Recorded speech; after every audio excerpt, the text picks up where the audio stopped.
Assalamualaikum. Hari ini adalah hari Jumat, hari yang dimuliakan. Anda tentu kenal yang namanya Abu Nawas. Dia memiliki banyak sekali murid. Dan ada satu murid yang selalu bertanya ini dan itu. Selalu ingin tahu mengapa ini dan itu. Satu peristiwa yang sangat menarik yang saya sebut dengan menipu Tuhan. 3 orang tamu datang ke rumah Abu Nawas dan mereka mengajukan pertanyaan yang sama. Tamu yang pertama bertanya, manakah yang lebih utama, mengerjakan mengerjakan dosa besar atau dosa kecil? Sang murid memperhatikan apa yang dikatakan oleh sang guru. Abu Nawas mengatakan lebih utama mengerjakan dosa kecil. Ditanya oleh tamu yang pertama, mengapa kok dosa kecil? Karena akan mudah pengampunannya, karena dosanya kecil. Pulanglah tamu yang pertama dan tinggallah 2 tamu terakhir. Tamu yang kedua menanyakan hal yang sama, manakah yang lebih utama, melakukan dosa besar atau dosa kecil? Abu Nawas mengatakan lebih utama tidak melakukan dua-duanya. Mengapa demikian? Tanya tamu. Karena Anda tidak membutuhkan pengampunan dari Tuhan. Pulanglah tamu kedua dan tinggallah tamu yang terakhir. Sambil menyeruput kopi panas, bertanyalah tamu terakhir, mana yang lebih utama, melakukan dosa besar atau melakukan dosa kecil? Sang Abu Nawas menjawab sesuai dengan kondisi tamu yang berbeda-beda. Dia mengatakan lebih utama melakukan dosa besar. Lalu tamu ketiga itu bertanya, mengapa lebih utama melakukan dosa besar? Abu Nawas menjawab, karena sebesar apapun dosa manusia, tidak lebih besar dari cinta Tuhan. Tuhan adalah zat yang maha luas pengampunannya, bahkan lebih luas daripada alam semesta ini. Lalu sang murid itu bertanya, Guru, mengapa dengan satu pertanyaan jawabannya bisa berbeda-beda? Lalu Abu Nawas mengatakan, muridku, sesungguhnya manusia ini memiliki 3 tingkatan. Yang pertama, tingkatan mata. Yang kedua, apa guru? Tingkatan otak, tingkatan akal. Dan yang ketiga adalah tingkatan hati. Apa maksud dari 3 tingkatan itu, guru? Tingkatan mata adalah ibarat anak kecil yang melihat bintang gemintang yang di langit. Dia akan mengatakan bintang itu kecil, karena memang dalam pengamatan matanya bintang itu kecil. Dan dia mengatakan bintang itu kecil karena dia hanya menggunakan matanya saja untuk melihat sebuah peristiwa. Tingkatan kedua itu apa, guru? Yaitu tingkatan akal dan otak. Memang mereka tahu bahwa bintang menurut mata itu kecil, tetapi menurut akalnya bintang itu besar sekali, menjadi kecil karena jaraknya jauh dari tempat kita tinggal, dari bumi kita. Jadi dia mengatakan bintang itu besar karena dia adalah orang yang pandai dan memiliki pengetahuan. Lalu apakah dengan tingkatan ketiga, tingkatan hati, guru? Tingkatan hati adalah dia pandai dan dia mengerti. Dia tahu bahwa bintang itu besar, tetapi dia mengatakan kepada orang lain bahwa bintang itu kecil. Karena bagi orang yang mengerti, tidak ada yang lebih besar daripada ampunan Tuhan dan kasih sayangnya Tuhan.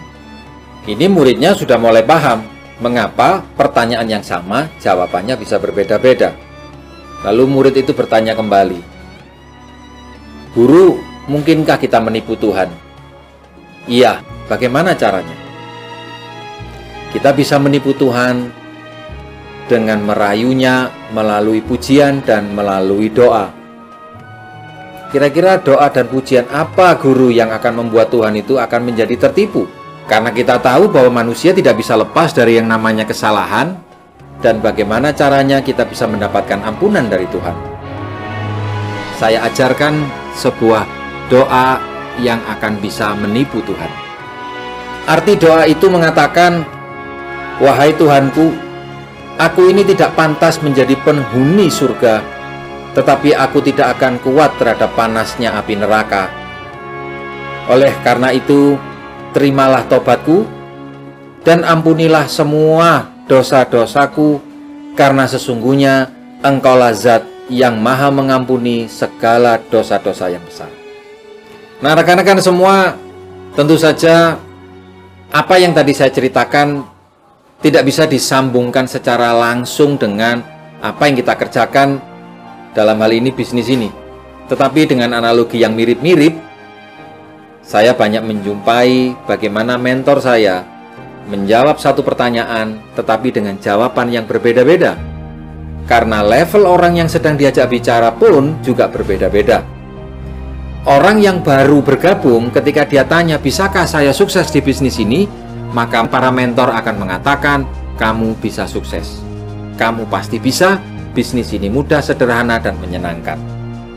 Bagi orang yang sudah bergabung dan sudah mulai menjalankan usaha ini, ketika dia bertanya, "Apakah saya bisa sukses?" maka para mentor akan mengatakan, "Kamu bisa sukses asal kamu tahu caranya. Karena ada syarat yang harus kamu lalui." Dan bagi orang yang sudah bergabung cukup lama, ketika dia ditanya, "Apakah saya bisa bergabung? Apakah saya bisa sukses dalam bisnis ini?" mentor akan mengatakan, "Kamu tidak bisa sukses. Kamu tidak bisa berhasil di bisnis ini sebelum kamu bisa meniru apa yang dipikirkan dan apa yang dilakukan oleh mereka yang sudah berhasil." Rekan-rekan semua, bisnis ini dibangun dari prinsip-prinsip hukum alam. Semua orang tentu ingin berhasil di bidang apapun. Bagi orang yang masih baru, mereka seringkali berpikir bahwa cara untuk bisa sukses adalah fokus kepada pengetahuan produk. Bagaimana cara saya presentasi? Bagaimana saya bisa menjual, bahkan saya bisa closing. Tetapi itu adalah pada level awal saja. Kalau Anda ingin mempunyai penghasilan, bisnis yang besar, bahkan bisa diwariskan, maka itu tidak cukup. Bagi orang yang baru, maka mereka fokusnya adalah pada hal-hal yang mereka bisa lihat. Dan untuk bisa punya penghasilan besar, tentu saja patokan setiap orang relatif tidak ada yang sama. Bagi orang yang baru bergabung, 5 juta mungkin besar. Tetapi bagi orang yang sudah cukup lama menjalankan usaha ini, mereka sudah tahu bahwa fokusnya bukan berapa income yang mereka miliki, tetapi dari berapa banyak orang-orang yang ada di dalam bisnisnya melakukan usaha ini. Jika Anda ingin mempunyai penghasilan sebagai seorang MD IT, bintang 1 hingga bintang yang tidak terbatas, maka titik beratnya adalah bukan kepada hal-hal awal tadi, tentang presentasi, produk, cara menjual, dan closing. Prinsip hukum alam ini selalu ada di dalam hidup manusia. Seperti halnya kalau kita lihat yang namanya hukum gravitasi, hukum cahaya, hukum katup, hukum gas, hukum kekekalan energi. Meskipun Anda tidak suka, meskipun Anda tidak percaya, hukum itu tetap ada dan tetap bekerja. Nah, bagi Anda yang hari ini merasa kurang yakin untuk sukses di bisnis ini, merasa tidak bisa untuk sukses di bisnis ini, dalam arti sukses itu punya bisnis yang besar, maka pahamilah satu prinsip dasar, yaitu yang namanya duplikasi. Meskipun Anda tidak yakin, tetapi ada banyak orang yang melakukan apa yang Anda lakukan, maka secara otomatis Anda akan sukses. Berbicara soal duplikasi, memang pada awalnya nampak tidak jelas, nampak tidak mendesak, bahkan nampak tidak butuh. Hal-hal yang berhubungan dengan terbentuknya sistem duplikasi itu kurang diminati. Dia akan datang belakangan setelah Anda mulai mendapatkan income, Anda mempunyai grup, dan Anda mulai merasakan betapa pentingnya bisnis Anda tidak dikerjakan oleh diri Anda sendiri, tetapi dikerjakan secara sukarela oleh tim Anda dan oleh orang-orang di dalam tim Anda yang tidak Anda kenal. Bukan hanya bicara duplikasi, tetapi Anda juga membutuhkan sebuah sistem. Karena kalau semua orang melakukan seperti yang Anda lakukan, tetapi tidak dikoordinir oleh sebuah sistem yang rapi dan teratur, maka pada ujungnya itu akan ambiar. Mereka melakukan hal yang sama, dan mereka bisa melakukan hal yang sama yang berbeda. Mereka melakukan hal yang sama, tetapi tidak seperti yang Anda lakukan. Sistem ini akan menjaga dari apa yang kita lakukan hari ini akan sama dengan yang dilakukan di masa yang akan datang. Duplikasi hanya berbicara berapa banyak orang yang melakukan, tetapi sistem akan menjaga dari awal sampai akhir mereka melakukan persis seperti mereka-mereka yang sudah berhasil. Jadi sangat tidak mungkin orang itu bisa mengerti sistem di bisnis ini kalau dia tidak berusaha untuk memahami esensi daripada duplikasi. Jadi tidak mungkin orang bisa mengerti sistem kalau duplikasi aja dia tidak mengerti. Prinsip membangun bisnis ini sangat berbeda dengan bisnis-bisnis di tempat lain. Di bisnis lain hukumnya berbeda. Di tempat lain ada yang namanya hubungan atasan dengan bawahan. Selamanya dia akan menjadi atasan dan selamanya dia akan menjadi bawahan. Tetapi kalau di bisnis ini, pada saat yang sama, Anda selain menjadi pegawai, Anda juga menjadi manajer, bahkan Anda juga menjadi pemilik perusahaan itu. Anda bukan hanya berbicara, tapi Anda juga harus melakukan. Bisnis ini berbeda dengan yang lain, dengan pekerjaan Anda. Kalau Anda sukses di tempat Anda bekerja, tidak serta-merta prinsip itu bisa Anda terapkan di dalam bisnis ini. Kita perlu belajar lagi dari awal. Inilah yang seringkali menjadi tantangan bagi Anda yang sudah berpengalaman di bidang Anda sebelumnya, pernah menjadi direktur, menjadi CEO, menjadi pengusaha yang sudah sukses, tapi belum tentu Anda bisa berhasil di dalam bisnis seperti ini. Kenapa? Karena bakat yang dibutuhkan berbeda, kesempatannya berbeda, peluangnya pun juga berbeda. Bahkan tanggung jawabnya pun juga berbeda. Kenapa? Karena Anda akan memimpin ribuan orang di dalam grup Anda. Mungkin Anda belum mengerti maksud saya hari ini, tapi suatu saat ketika Anda mempunyai manpower, orang-orang dalam grup Anda, 100 orang, 200 orang, 300, bahkan ribuan, Anda akan mulai mengerti bahwa ternyata grup Anda akan melakukan atau tidak melakukan, tidak dipengaruhi oleh apa yang Anda katakan. Anda tidak bisa sukses di bisnis seperti ini kalau hanya pintar pidato saja. Anda melakukan yang benar, belum tentu grup kita itu melakukannya. Ada hal yang perlu kita pahami. Prinsip duplikasi itu sama dengan kalau Anda pernah dengar yang namanya hukum Pareto.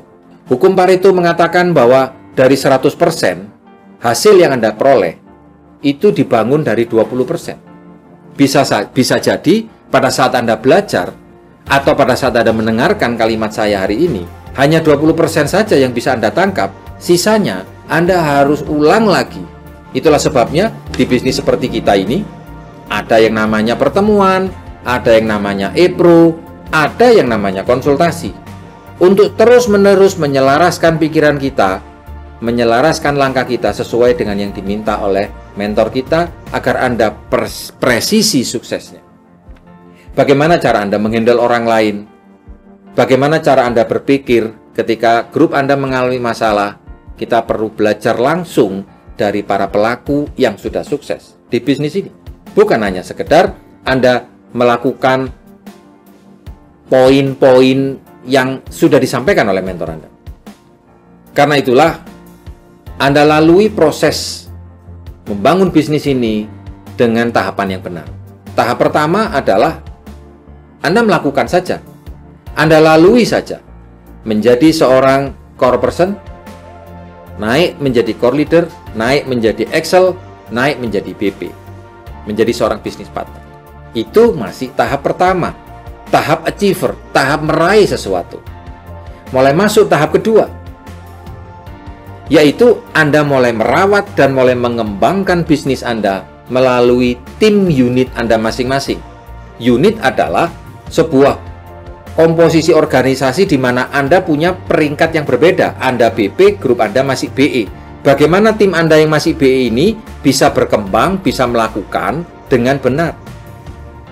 Tahap yang ketiga adalah Anda mulai membangun duplikasi. Belajar dan membangun duplikasi kepada seluruh tim Anda agar pada saat mereka menjadi BP, seluruh manpower-nya berisi orang-orang yang berkualitas dan cara berpikir yang benar. Dan tahap yang keempat adalah Anda mulai menikmati bisnis ini. Anda mulai memahami bahwa Anda bisa melakukan sesuatu yang luar biasa dengan posisi sebagai seorang MD-IT. Artinya, jika Anda belum mencapai posisi MD-IT, sesungguhnya bisnis ini belum menjadi passive income. Anda akan mulai menemukan rahasia passive income di level seorang MD-IT, $1 million income tip.